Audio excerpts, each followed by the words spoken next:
Fortnite on Twitch.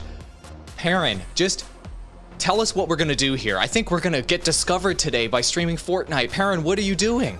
Yeah, so we're gonna stream to Fortnite, and I'm gonna scroll down Fortnite's all the channels on Twitch, and we're gonna see how long it takes to find our channel. Will we find it by the end of the episode? I don't know. So we're gonna start the scroll now. We're gonna see how long it takes. Here we go. Go. Here we go. Oh my God, we're almost there. Is that us? No. No. Keep going. Keep going. No. We'll get discovered. We'll get discovered in the algorithm. Just keep going. Keep going. There's a lot here, guys. I'm not really sure this is gonna work like we thought. Is that? Hold on. Is that us right there? No. That wasn't us. We almost got discovered. Keep going. No. We're almost there. How are we not at the top? How are we not at the top? Oh my God! Stop the scroll. Just stop the scroll. Stop the scroll. Madness. This is madness. This podcast is sponsored by Restream. Why live stream to one platform when you can simultaneously live stream to every platform to discover new audiences faster using Restream.io? Wow, Perrin, I don't know why you did that, because getting discovered as a Fortnite streamer is almost impossible on Twitch. What the hell is going on here? Tell us why you even put us through that terrible experiment.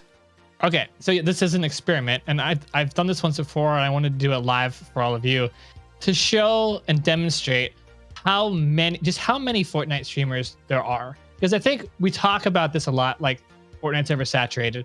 There's a lot of people streaming it. But what does it actually look like if you were to stream to this game? And what are the actual numerical chances of you being discovered? I'm actually going to stop the scroll for a second, and we're going to go over to Twitch tracker really quick. Because, yeah, Fortnite is the #4 game on Twitch. That's great. You know, lots of people are watching it. It's got an average viewers of 137,000 viewers in a 7-day period. And it's got about almost 10,000 channels streaming the game. Think about that for a second. 10,000 channels in a 7-day period streaming Fortnite. That's how many competitors you have if you're doing this. That averages out, by the way, to be about 14 viewers per channel. And considering that the top 10 streamers have more than 2,500 concurrent viewers, that does not leave a lot of room at the bottom for viewers to find you.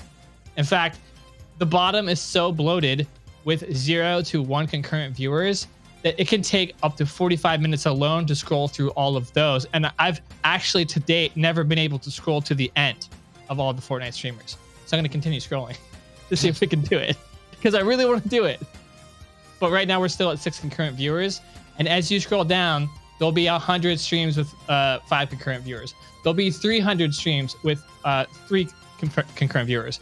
There'll be 1,000 streams with 2 concurrent viewers. And then when you get to 1 and 0, it is insane how many people stream to this game with nobody watching. Why would you do that? It would be the equivalent. Let me compare this. Let me make an analogy off the top of my head here. It would be the equivalent to taking your computer, unpulling it from the internet, going to the Sahara Desert and streaming and playing Fortnite, expecting someone to find you. No one's going to find you. You're in a sea of so many other creators that the chances of you actually getting noticed are infinitesimal. If you actually do get a viewer to stumble on your stream, it would literally be a numerical miracle for that to happen. So why are creators doing this? Do we have answers to that, guys? Okay, we're done. Ross, what's your best guess? This is just live streaming, correct? There's so many. It's so saturated. What is there any other option to cover Fortnite from a YouTube strategy per se? Yes, there is. I'd say there is some opportunity to cover Fortnite from a YouTube strategy, but it is yet again one of the most competitive niches in terms of actual YouTubing as well. So it's really, really difficult to break through with it. So I advise a couple creators that are trying to get my volume right here on the music. I advise a couple creators that have tried to break through with Fortnite, and the way to actually break through with this game is to create a video that is a niche within a niche within a niche within Fortnite. So what you're looking to do is maybe cover an upcoming event. One of my creators, Cracked, ended up breaking through with a Fortnite video and getting tens of thousands of views out of nowhere. He covered an upcoming Duos event, and they talked specifically for that Duos event, duo strategies to beat that particular event and to do well with that particular event. So it was a niche Fortnite, then a niche within that, an event, and then a niche within that, the strategy to beat that event. So if you can go multiple layers deep as a Fortnite YouTuber or covering any super popular game, there is some opportunity to grow. But as that creator has discovered, and many others have discovered, as you're covering a trend like this, it's hard to get consistent growth over time because you're competing against zombie hordes of people. I mean, look, Perrin is still scrolling to try to find the point where you could be discovered as a new Fortnite streamer. He's still going right now to try to break through.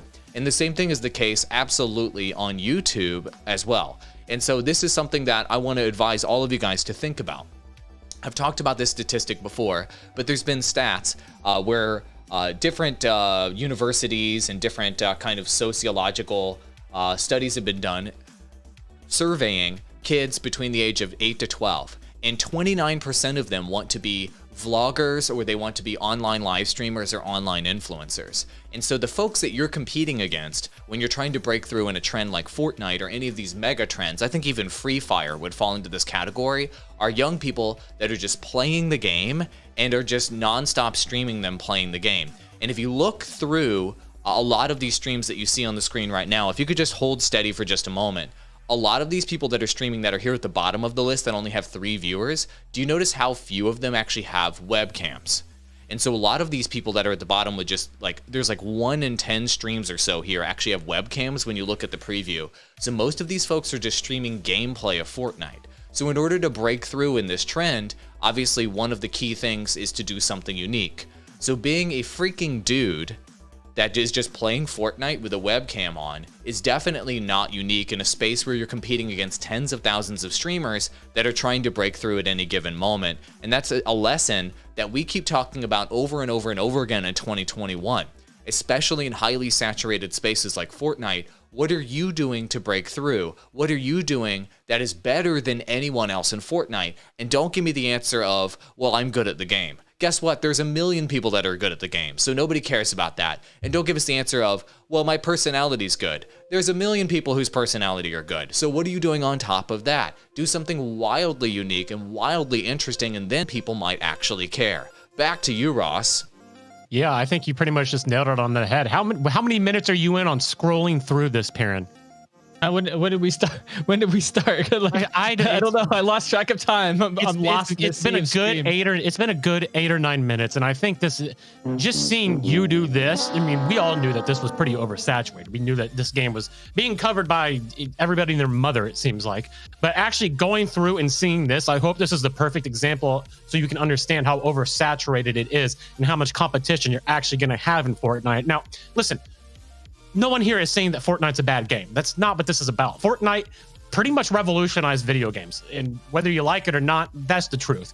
But to sit here and look at this and see how awful it is to try and break through on this game, you're literally not doing yourselves any favors by live streaming Fortnite right now, unless you've already have an established stream where you can get up to the top. But even getting up to the top on this is still hundreds of streams, above you. So I don't know, Perrin. You're the one that's been all fired up about Fortnite lately. We've had some good conversations. Yeah. Okay. Fortnite has undeniably made some creators' careers. They've obviously launched many creators to great success because this game is so big. So I understand why lots of creators would be drawn to this title, having seen those examples. The reality is those examples are few and far between, and there is only a single strategy that will work for them, and it's YouTube search into live streaming. It can never be live streaming organic growth because it's never going to happen, no matter how skilled you are. Maybe the only way is if you are an esports competitive level player and you somehow win an esports tournament and get notoriety from that, which I think is what a lot of creators aim for. So is your path to success really going to be winning a world championship esports tournament in Fortnite in order to become famous enough to become a live streamer? yeah, you might be good at Fortnite, but you're probably not that good. And that path is one of the most difficult ones to take whenever there is a better route, which it would be YouTube search. But even that one is difficult in a game that is so hyper competitive.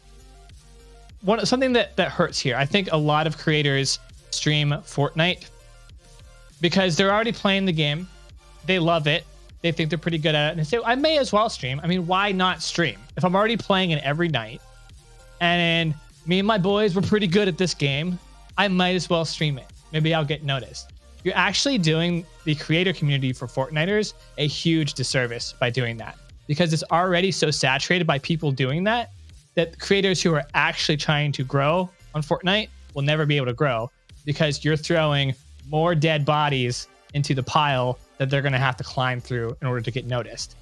If you're not actually doing Fortnite to actually become a creator, and I would argue if you are doing Fortnite to become a successful creator, then you're not doing it right, period.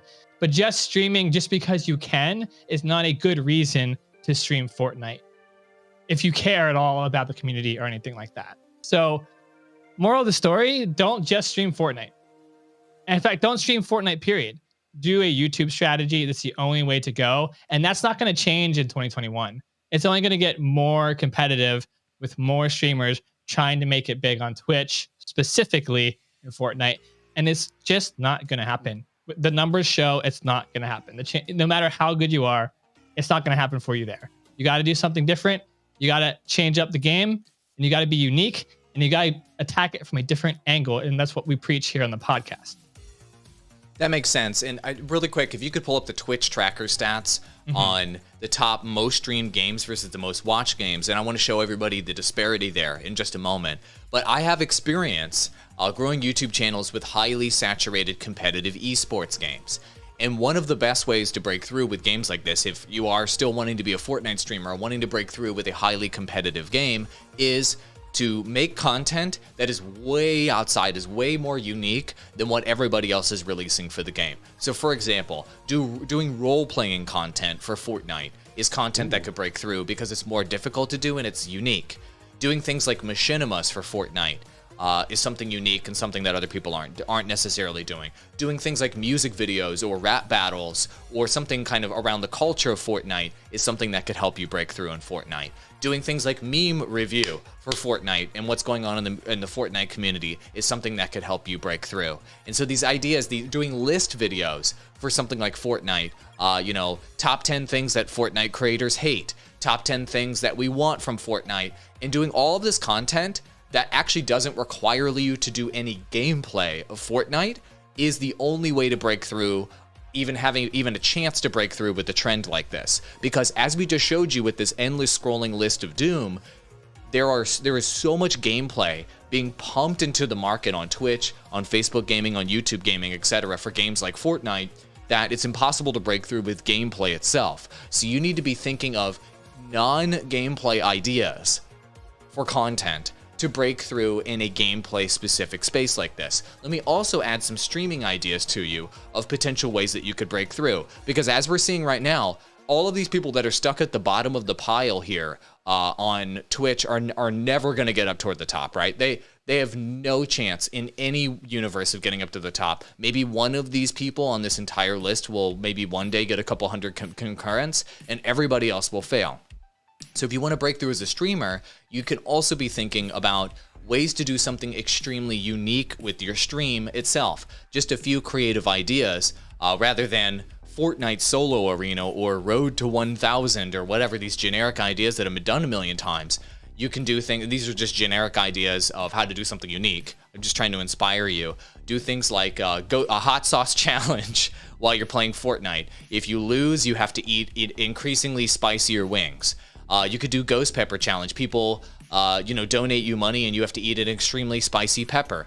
Other challenges people do are like shaving off a chunk of their beard, or shaving off a part of their hair, or they have to shave off a part of their eyebrow, or people dressing up in different costumes that are correlating to the characters that are in the game, and maybe cosplaying as one of the skins in Fortnite, and then having that giant webcam in the corner of you cosplaying as the character you're playing as. Those types of things will make you unique and will make you stand out versus the zombie hordes of channels that you're trying to break through on.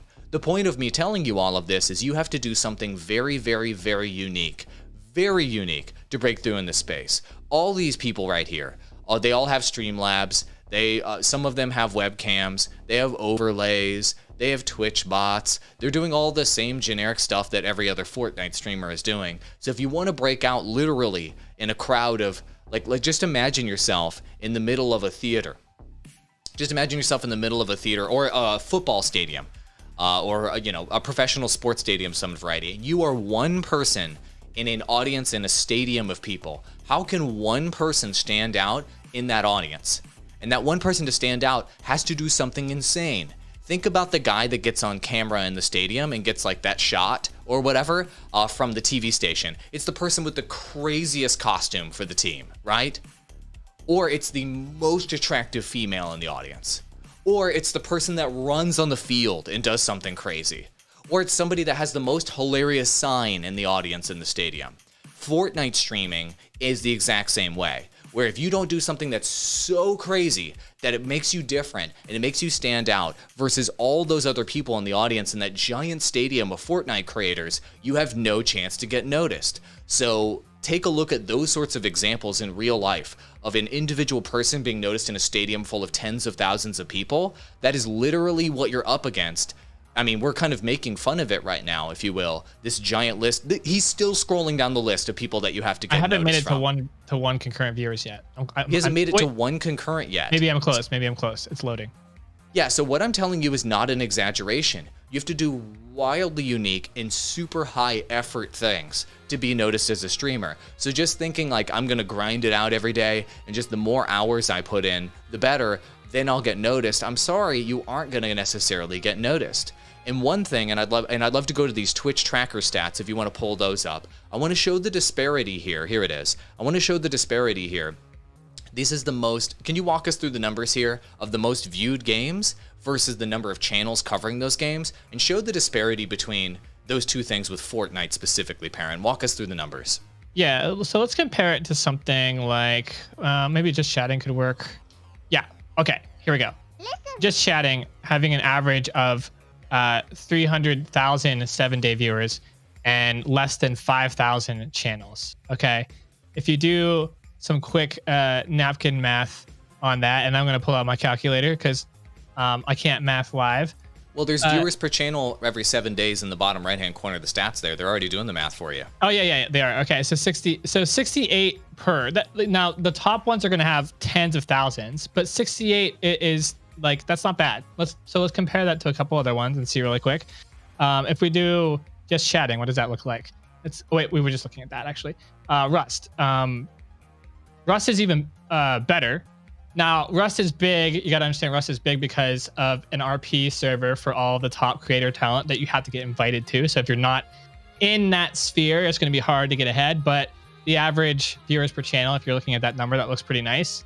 And then if you go to Fortnite, Fortnite is particularly low. One of the lowest viewers per channel. And that is because look how many average channels there are. They're just through the roof. Okay. So something that... AWOL, I love what you're saying. 13 average viewers. For our audio listeners, there was 13 average viewers per channel with Fortnite versus these other ones where there's 2, 3, 4, 5, 6, 7 times more on average per channel. So this is a huge disparity. So what does this mean, Perrin? I mean, obviously we're dunking on Fortnite quite a bit, but does this literally mean it's impossible to grow, or is it just drastically more difficult? So I like that you're giving advice and ideas for Fortnite creators on how to stand out, but the reality is no matter what you do, the chances of someone finding you mathematically are really, really low. Technically there is a chance, but it doesn't matter what you do. Like you could be like one of the best singers in the world and you could be like doing Fortnite, and if no one actually knew about you before for that, no one would find you here. The mathematical chance is just so low that there isn't anything that can make you stand out unless, like I said, you get to some sort of event like esports or something and make it big there. Or you take what AWOL is saying and apply it to a YouTube search strategy where an algorithm can help you play competitively versus other people. But in the sea of Twitch, there is no algorithm that helps you track and puts you on an even setting versus everybody else. It's literally a mob of streaming zombies that you have to try to wade through just to get noticed. It doesn't matter what you do on Twitch to get noticed because no one will ever see your stream to click on it to begin with. It comes down to marketing real estate and screen real estate. What are the chances that a user can find your stream and click on it? And the farther you are down this list, and as I'm scrolling down this list, by the way, it takes longer and longer to load new streams. And I still haven't hit one concurrent viewer, right? And we've been doing this for 30 minutes now. So what user, tell me chat, what user is going to scroll for 30 minutes and click on your stream? Basically 0% of users will do that. Somebody that has unlimited time on their hands and is some sort of sociopath like you. But yeah, because I someday want to get to the bottom of the streams, and I haven't yet, even though I've done the longest I've done this is 45 minutes. And this is my live streaming challenge is figuring this out. But I'm crazy and I'm 1% or less than 1%. Basically, in the advertising and marketing world, you have to assume that if you're not the top of the fold, the chances of you getting a click on non-top of the fold are 10% or less. So if you're not even in the top 10 streams of Fortnite, you actually have a less than 10% chance of getting noticed by users. So if you have to even scroll even farther than that, like for 10 minutes, that chance goes down by a lot. And I would say by the time you're down to 3, 2, and 1 concurrent viewers, it's basically a 0% chance. So that's why I said before that if a new person does randomly come into your channel, it's actually a mathematical miracle for it to happen because it is almost a 0% chance of it happening with Fortnite. So that's why I want to say, like, you can do all those new things that AWOL is saying, and that's great, but you have to do it in the right strategy where people can actually see it. If nobody can see you doing these amazing things, then it doesn't matter that you did them, So keep that in mind. A Twitch-centric strategy can't work here. If you're going to do Fortnite, in 2021, it has to be a multi-stream strategy, and it has to be tied in primarily with YouTube as the main focus. And when I say multi-stream, because you can Fortnite to other platforms, you can Fortnite to Facebook Gaming, DLive, Trovo. There might be some better chance there of grabbing people up. Users tend to flock to Twitch to do the streaming because a lot of live streamers tend to follow the big creators and what they do. Ninja kind of came back to Twitch a bit. Most of the Fortnite creators after Mixer's death came back to Twitch, and that's where they think that they're going to make it. Don't think like the mob of Fortnite streamers. It's not going to work for them. I assure you it will not. Zombie hordes are not very smart. Ross, what's on your mind, buddy?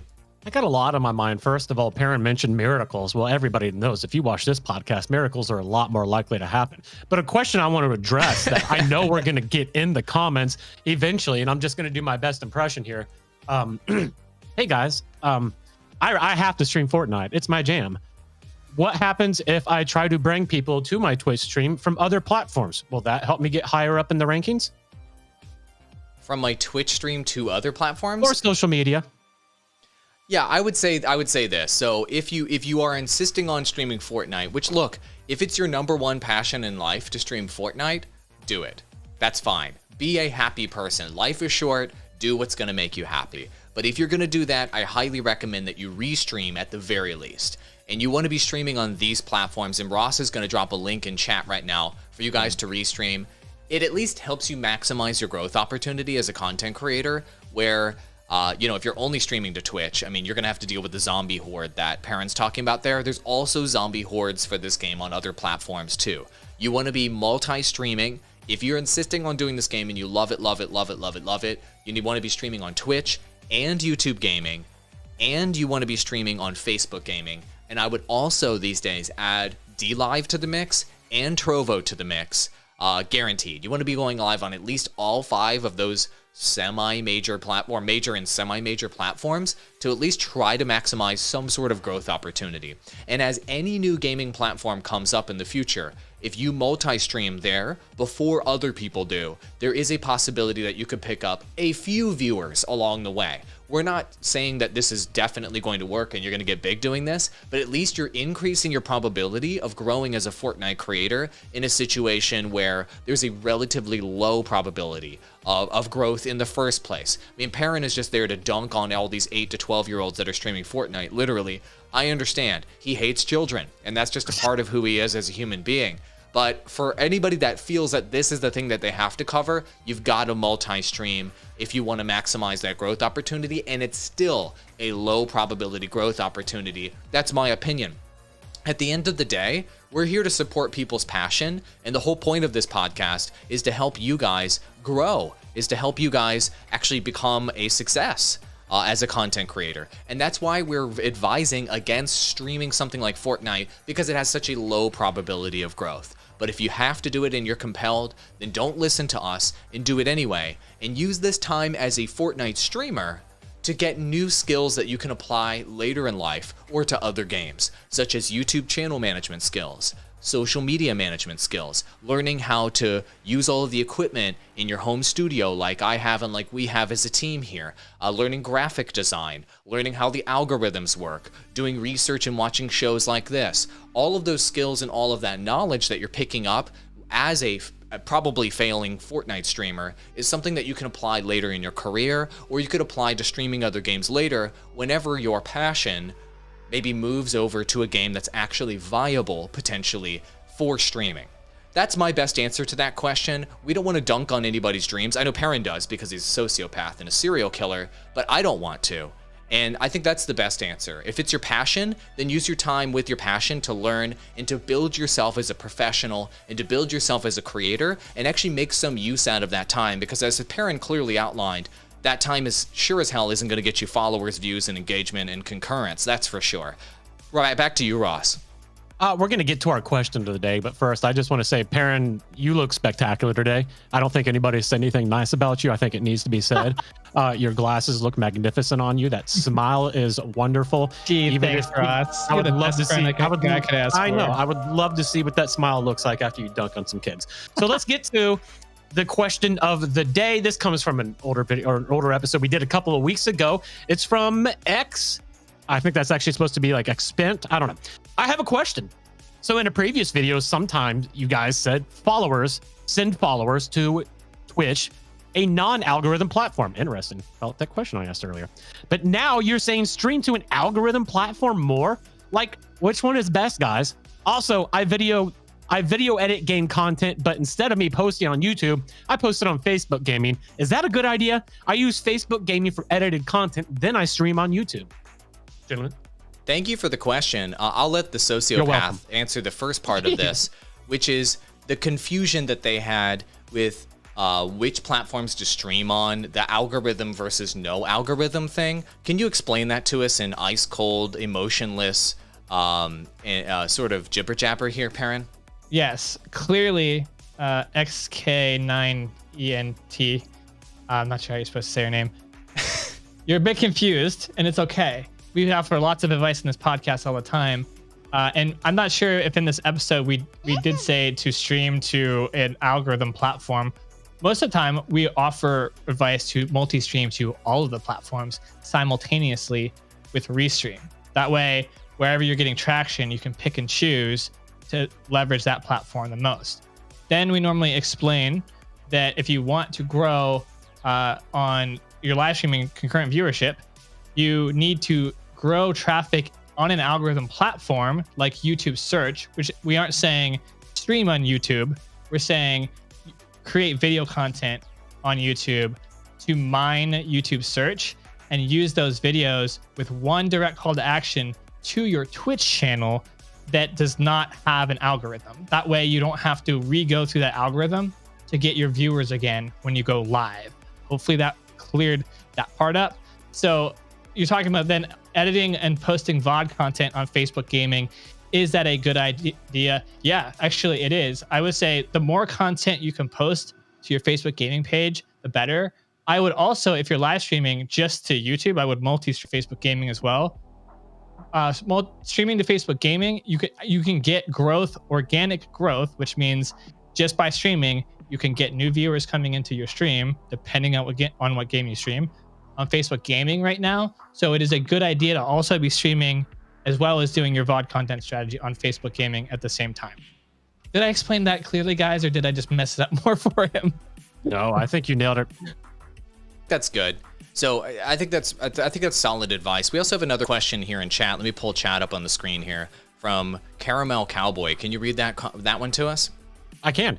If we had to focus on one platform with time restrictions for growth, what do you guys individually suggest? I'll go first. So the answer to that one is very easy to answer. So thank you for your question.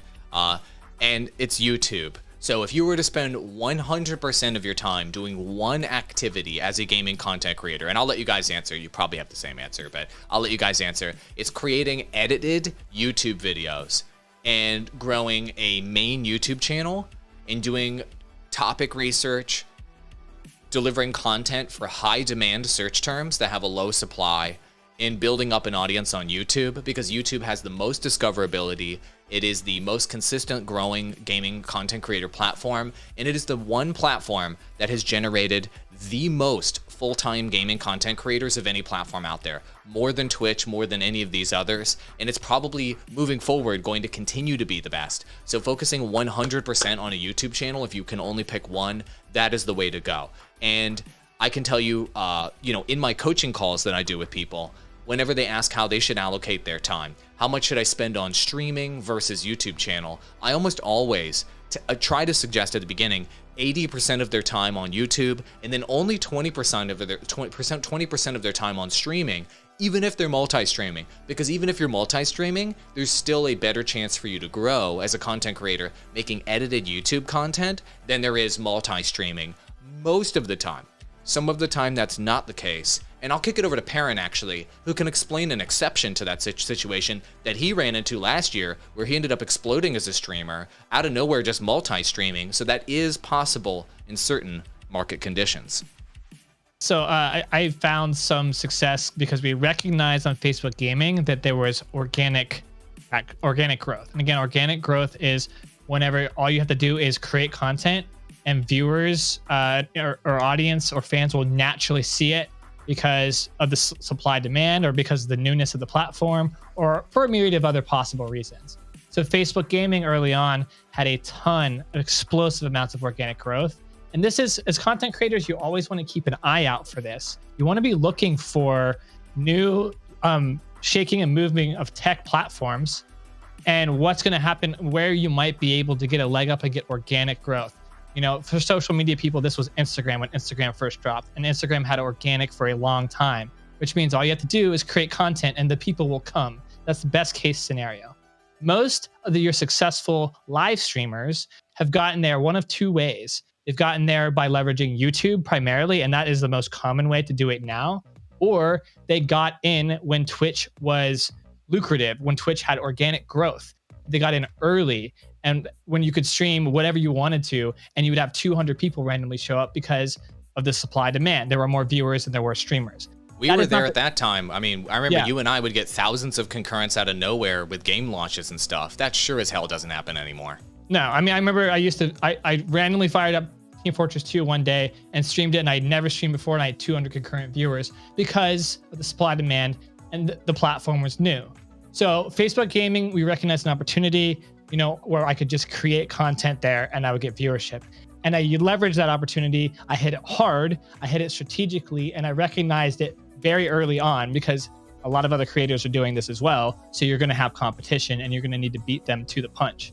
Now, that is you can't really bank on that happening. That is a random chance. And the only time in the past really 10 years that there's been an opportunity again for organic growth like that was Facebook Gaming for about a year. So if you're waiting to be a successful creator for that specific opportunity, you're going to be waiting for a long time. You may as well get good at YouTube, because no matter what strategy you try to do, whether you're going to try to leverage a great platform opportunity for organic growth, or you're going to restream or multi-stream, as a creator, eventually you're going to need to get good at YouTube, no matter what course of creator path you're on. So you may as well start out early and utilize that platform. It is the most consistent pathway for creators to succeed, and it doesn't rely on you having to hit some first come, first serve organic new platform opportunity that could also be really, really risky and could not survive forever or for the long term, like Mixer didn't. So rest in peace. Rest in peace, Mixer. We'll miss you. Yeah. Ross, what are your thoughts on that? Do you agree that it's YouTube, or do you think that it's caffeine.tv? Caffeine.tv is really tempting, but I'm going to have to side with you on YouTube. But I do want to address one thing. He mentioned time restrictions, and I understand the question. I know this isn't what he was going for, but actually using Restream outside of setting up your accounts on all of these separate platforms, it's really just a click of a button, and then you go live on everything. So I wouldn't use time restriction as an excuse to not Restream. Again, I know that's not what he was going for with that question, but Restream really does give you the best chance to succeed. We say it all the time. We used them long before they sponsored us. It really does put you in the best position to succeed as a live streamer. Let's check back in and wrap this episode up. Let's check back in with our friends over here in the scrolling down the Twitch thing.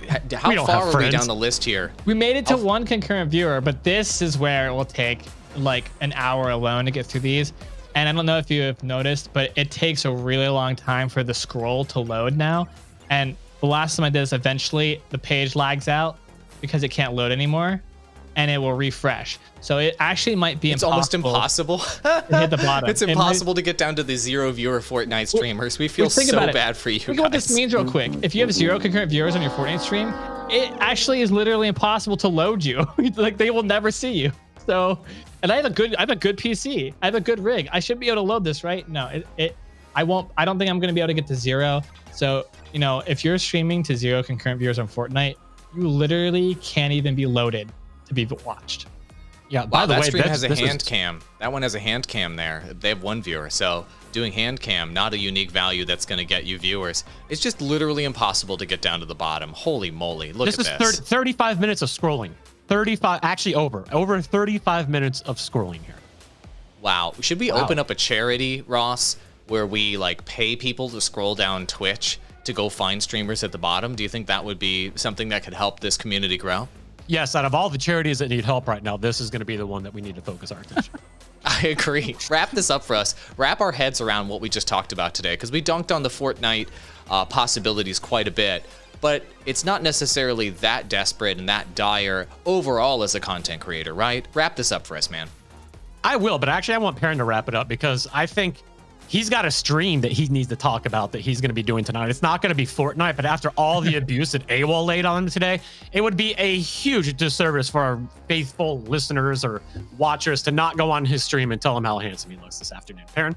Tell us what they won. Fortnite streamers, if you want to come crap on my stream, check me out on twitch.tv/Astral. Actually, no, if you want to come ask me live streaming questions, or if you're having trouble, or you're looking for some answers, something direct that you weren't able to get answered on our podcast, I get lots of answers on my daily evening stream, 7 p.m. Eastern time.